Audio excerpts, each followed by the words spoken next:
ಅರ್ಪಿಸ್ತೀನಿ. ನನಗೆ 5 ತಿಂಗಳ ಹಿಂದೆ GBS ಸಿಂಡ್ರೋಮ್ ಅಂತ ಆಗಿತ್ತು ಸರ್. ಒಂದು ವಾರ BJS ಹಾಸ್ಪಿಟಲ್ ಅಡ್ಮಿಟ್ ಇದ್ದೆ.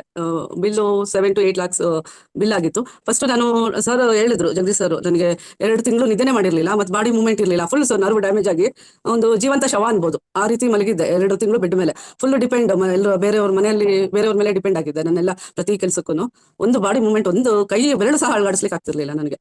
ಅಂಥದ್ರಲ್ಲಿ ಜಗದೀಶ್ ಸರ್ ಒಂದ್ಸರಿ ಹೇಳಿದ್ರು, ಇದು ಇಲಿ ಡಿವೈಸ್ ಯೂಸ್ ಮಾಡಿ ಅಂತ. ಫಸ್ಟು ಕಾಸ್ಟ್ಲಿ ಅನಿಸ್ತು, ಆಮೇಲೆ ಬಿಲ್ 7 lakhs ಹಾಸ್ಪಿಟ್ಲಿಗೆ ಬಿಲ್ ಪೇ ಮಾಡಿದ್ವಲ್ಲ, ಹಾಗಾಗಿ ಡಿವೈಸ್ಗೆ ಏನೂ ಅಲ್ಲ ಅನಿಸ್ತು. ಆಮೇಲೆ ಸರ್ಗೆ ರಿಕ್ವೆಸ್ಟ್ ಮಾಡಿ ನಾನು ಇಲ್ಲಿ ಡಿವೈಸ್ ತಗೊಂಡು ಯೂಸ್ ಮಾಡ್ಲಿಕ್ಕೆ ಶುರು ಮಾಡಿದೆ. ಅವಾಗಿಂದ ನನಗೆ 2 ತಿಂಗಳು ನಾನು ಕಣ್ಣು ಮುಚ್ಚಿರ್ಲಿಲ್ಲ ಸರ್, ಹಗಲು ರಾತ್ರಿ ಎಲ್ಲ.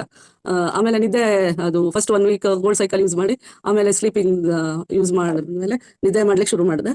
ಆಮೇಲಿಂದ ಸ್ವಲ್ಪ ಬಾಡಿ ಮೂವ್ಮೆಂಟ್ಸ್ ಎಲ್ಲ ಆಗಿ ನನಗೆ ಫಿಸಿಯೋಥೆರಪಿ ತಗೊಳ್ತಿದ್ದೆ. ಫಿಸಿಯೋಥೆರಪಿವರೆಗೂ ನಿಲ್ಲಿಸ್ಬಿಟ್ಟೆ.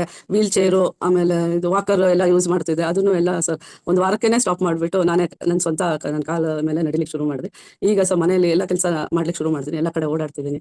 ಮೊದಲಿಂದ ಡಾಕ್ಟರ್ ಆಕ್ಚುಲಿ ನನಗೆ 6 ತಿಂಗಳು ಬೇಕು ನಿಮ್ದು ಮಾಮೂಲಿ ನಡಿಲಿಕ್ಕೆ, ನಿಮ್ಮ ಕೆಲಸ ಎಲ್ಲ ಮಾಡ್ಕೊಳ್ಳಿಕ್ಕೆ ಅಂದ್ರು. ಬಟ್ ನಾನು 2 ತಿಂಗಳಲ್ಲೇ ನಾನು ರೆಡಿ ಆದೆ. ನನ್ನ ಕೆಲಸ ಎಲ್ಲ ಮಾಡ್ಕೊಳ್ತಿದ್ದೀನಿ. ಈಗ ಮನೆ ಕೆಲಸ, ಅಡುಗೆ ಕೆಲಸ ಎಲ್ಲ ಮಾಡ್ತಾ ಇದ್ದೀನಿ. ಜಗದೀಶ್ ಸರ್ಗೆ ಮತ್ತೆ ರಾಜೇಂದ್ರ ಸರ್ಗೆ ತುಂಬಾ ಥ್ಯಾಂಕ್ಸ್ ಸರ್, ಧನ್ಯವಾದಗಳು. ಧನ್ಯವಾದಗಳು ಮೇಡಮ್.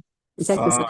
ಈಗ ಸರ್ ಪೂನಾದಲ್ಲಿ, ಬಟ್ ಅವಾಗ ನಂಗೆ ಫಸ್ಟ್ ನಂಗೆ ಬಂದಾಗ ನಂಗೆ ಏನಂತ ಗೊತ್ತಾಗ್ಲಿಲ್ಲ. 1 ತಿಂಗಳು ಸಫರ್ ಆದೆ ಮನೆಯಲ್ಲಿ, ಫುಲ್ ಸರ್ ಕೈಕಾಲು ಎಲ್ಲ ಬಿದ್ದು, ಮನೇಲಿ ಬಿದ್ದೆ ಬಿಟ್ಟು 4 ಜನ ಎತ್ಕೊಂಡು ಹೋಗಿ ಕಾರ್ನಲ್ಲಿ ಕೂರಿಸಿದ್ದಾರೆ ನನಗೆ.